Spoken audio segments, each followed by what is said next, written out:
Bukas po kami 3 p.m. to 11 p.m. Dito lang yan matatagpuan sa malapit sa munisipyo. Dito lang sa San Francisco Street. So guys, kita-kits and happy food trip everyone. Let's go!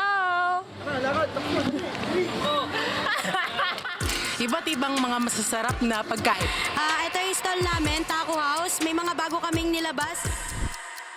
Hello, mabuhay! Kami nga pala ang KD Cafe. Ini-invite ko ang sambayan ng Pilipino. Tara na sa Lopez, Quezon.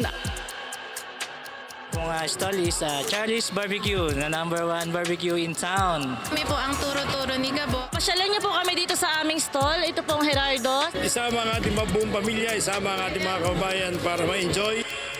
Bili na kayo, ma'am, sir. Caramel Macchiato, the best.